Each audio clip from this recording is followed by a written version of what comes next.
আসসালামু আলাইকুম ওয়া রাহমাতুল্লাহি ওয়া বারাকাতুহু। কেমন আছেন সবাই? আশা করি অনেক ভালো আছেন। আলহামদুলিল্লাহ, আল্লাহ তাআলার অশেষ রহমতে আমি অনেক ভালো আছি। লেখার রাজ্য থেকে আমি আজিজুল আপনাদের সাথে আছি সম্পূর্ণ ভিডিও জুড়ে। আমি বাংলা 50টি বর্ণ, প্রতিটি বর্ণ কিভাবে ধাপে ধাপে লিখতে হয় সেই প্রসেসগুলো দেখিয়ে যাচ্ছি। তারই ধারাবাহিকতায় আজকে আমরা লিখব মূর্ধন্য ন। মূর্ধন্য ন লিখতে আমাদের যে কাজগুলো করণীয় সেগুলো ইনশাআল্লাহ আজকে আমরা ধাপে ধাপে দেখব। তো চলুন আর দেরি না করে আমরা আমাদের কাজগুলো শুরু করে দেই। তো আপনারা দেখতে পাচ্ছেন আমি অলরেডি একটি মূর্ধন্য ন লিখে ফেলছি। তো এটা আমি পরিষ্কার করে ফেললাম আমি। তো এখন আমি দেখিয়ে দিচ্ছি কিভাবে লিখতে হয়। তো মূর্ধন্য ন লেখার ক্ষেত্রে আমাদেরকে সর্বপ্রথম একটি বিন্দু দিতে হবে। বিন্দু দিয়ে দিলাম। বিন্দু দেওয়ার পর আমাদের বাম দিক থেকে ডান দিকে বাঁকা করে নিতে হবে। তারপর বাম দিকের মাথা থেকে নিচ দিকে টান দিতে হবে এইরকমভাবে। তারপর আমাদের একটি আকার দিয়ে দিতে হবে, সুন্দর করে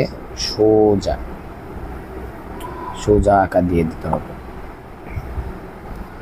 আকারটি দেওয়ার পর আমাদের সুন্দর করে একটি মাত্রা দিতে হবে ছোট্ট করে, তাহলে আমাদের মূর্ধন্য ন হয়ে যাবে। চলুন আরেকবার আমরা সুন্দর করে লিখি।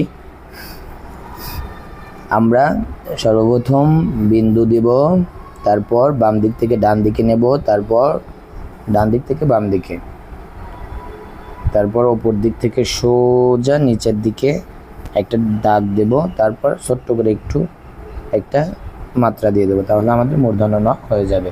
তো চলুন এখন আমরা পেন্সিল এবং খাতায় কীভাবে লিখতে হয় সেটাও দেখে নিই। বন্ধুরা, পেন্সিল এবং খাতায় লেখার জন্য অবশ্যই আমাদেরকে এরকম একটি পেন্সিলের প্রয়োজন এবং এরকম একটি বাংলা খাতা প্রয়োজন। তো বাংলা খাতার আমরা দেখতে পাচ্ছি দুটি দাগ রয়েছে। সেই দুটি দাগের আমরা মাঝখান থেকে একটু উঁচু থেকে আমরা বিন্দু দিয়ে চক সিলেটে যেরকমভাবে লিখেছিলাম ঠিক সেরকমই বিন্দু দিয়ে ওপর দিকে নেব। তারপর আমাদের এরকমভাবে টান দিয়ে সোজা দাগ দিয়ে দেব এবং ছোট্ট করে একটি মাত্রা দিয়ে দেবো, তাহলে আমাদের মূর্ধন্য ন হয়ে যাবে। তো আমরা আবার লিখি। আমরা মোট 5টি লিখব।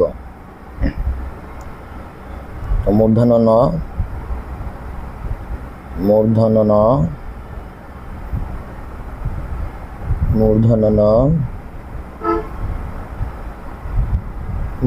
ন দেখতে পাচ্ছেন আমি পেন্সিল এবং খাতায় মূর্ধন্য নটি লিখে ফেললাম। তো বন্ধুরা চলুন এবার আমরা দেখে নেই পেন্সিল এবং খাতায় কীভাবে পেন্সিল এবং খাতায় লিখলাম। তো এখন আমরা দেখে নেই কলম এবং খাতায় কীভাবে লিখতে হয়। বন্ধুরা, কলম এবং খাতায় আমাদের লেখার জন্য আমাদেরকে অবশ্যই জেল পেন থাকতে হবে এবং এরকম খাতা থাকতে হবে। তো জেল পেন দিয়ে আমাদের সর্বপ্রথম আস্তে আস্তে করে লিখতে হবে। আমরা দ্রুত লিখব না, আস্তে আস্তে লিখব। আস্তে আস্তে লিখলে আমাদের লেখাটা সুন্দর হবে।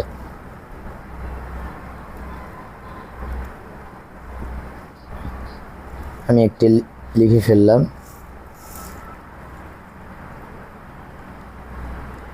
দুটি লিখে ফেললাম এবং 3 নম্বরটি লিখে ফেললাম, 4 নম্বরটি লিখে ফেললাম এবং 5 নম্বরটিও লিখে ফেললাম। আপনারা দেখতেই পারলেন আমি মূর্ধন্য ন কিভাবে পেন্সিল এবং খাতা এবং কলম এবং খাতায় লিখতে হয় সেটা আমি দেখিয়ে দিলাম। তো আজকের ভিডিও এই পর্যন্তই। ভিডিওটি যদি আপনাদের ভালো লাগে অবশ্যই একটি লাইক, কমেন্ট এবং শেয়ার করবেন, আমার পাশে থাকবেন ইনশাআল্লাহ। আশা করি সামনে আমি আরও ভালো ভিডিও দেওয়ার জন্য চেষ্টা করব, যাতে সেই ভিডিওগুলো দেখে আপনারা অনেক উপকৃত হতে পারেন। সবাই ভালো থাকবেন, সুস্থ থাকবেন। আল্লাহ হাফেজ। আসসালামু আলাইকুম ওয়া রাহমাতুল্লাহি ওয়া বারাকাতুহু। পরিশেষে আরেকটি কথা, সেটি হলো আমরা যদি আরও সুন্দর থেকে সুন্দরতম লেখা শিখতে চাই অবশ্যই আমাদেরকে বেশি চেষ্টা করতে হবে। ঠিক আছে, সবাই আজকের জন্য আমি এখানেই বিদায়।